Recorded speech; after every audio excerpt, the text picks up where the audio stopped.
हम बात कर रहे हैं हमारसिया के बारे में। हमारसिया मेनली ये लिटरेचर का कॉन्सेप्ट है, लिटरेचर स्पेशली ट्रेजिडी का कॉन्सेप्ट है, जिसमें कि जो हीरो होता है, किसी ड्रामा का जो हीरो होता है, उसका जो मेन कैरेक्टर होता है, प्रोटैगनिस्ट होता है, उसका ट्रेजिक फ्लॉ जिसकी वजह से उसका डाउनफॉल होता है, उसके जजमेंट की वजह से, उसके इनडिसीजन की वजह से, उसके प्राइड की वजह से, उसके मिस जजमेंट की वजह से जो भी डाउनफॉल होता है उसको हम हमारसिया कहते हैं। उसको हम खुद के अंदर का जो भी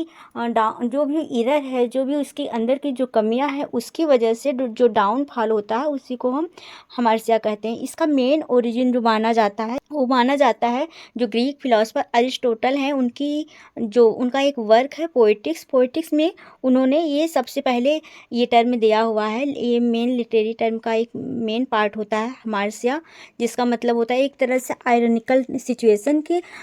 एक जो उसका नेचर होता है, जो उसे बहुत ज़्यादा एकदम क्लाइमेक्स पे बहुत ज़्यादा उसको ऊपर तक रखा रहता है वो कैरेक्टर, और उसके साथ ही उसके उस डिसीजन की वजह से, उस फ्लॉ की वजह से उसका जो कैरेक्टर है लास्ट में उसकी एंडिंग जो होती है वो ट्रेजिडी के साथ होती है। इसमें इसका जो मेन कैरेक्टर है, वीकनेसेस, प्राइड एंड एंगर, और जो मिस्टेक, कभी कभी वो बहुत सारा ऐसा मिस्टेक कर देता है, बहुत रॉन्ग डिसीजन ले लेता है, जिसकी वजह से उसका जो ट्रेजिक फ्लॉ हो जाता है,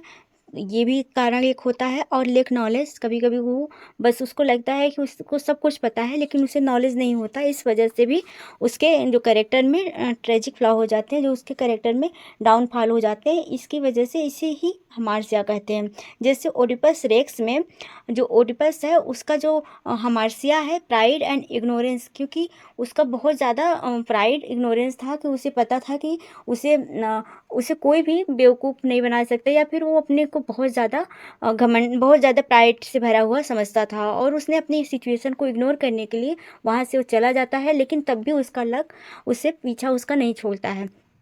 और इसके साथ ही मैकबेथ का जो हमारसिया है उसका एक्सेस, बहुत ओवर एम्बिशन है। जो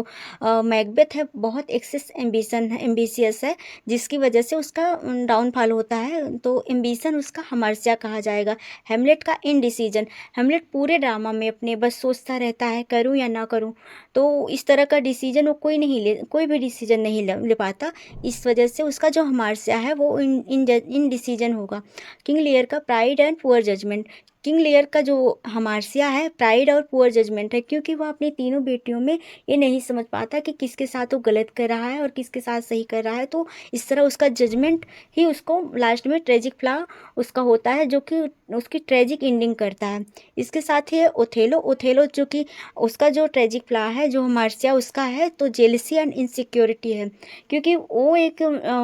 एक ब्लैक पर्सन था, और उसने एक वाइट गर्ल से शादी की थी, जो कि डेस्डेमोना था उसका नाम, तो वो इस वजह से अपनी पत्नी पे सिक्योर रहता था कि कहीं वो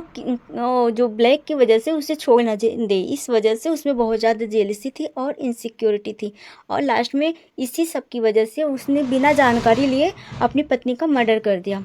तो ये सारे जो कैरेक्टर के जो डाउनफॉल के रीज़न है, जो ट्रेजिक रीजन एंडिंग हो रही है, तो उसके खुद के जजमेंट से, खुद के इनडिसीजन की वजह से उसका डाउनफॉल हो रहा है। इसी को हम हमारसिया कहते हैं। हमारसिया एक लाइन में हम कर सकते हैं, hamartia is the flaw that turns a great character into a tragic one.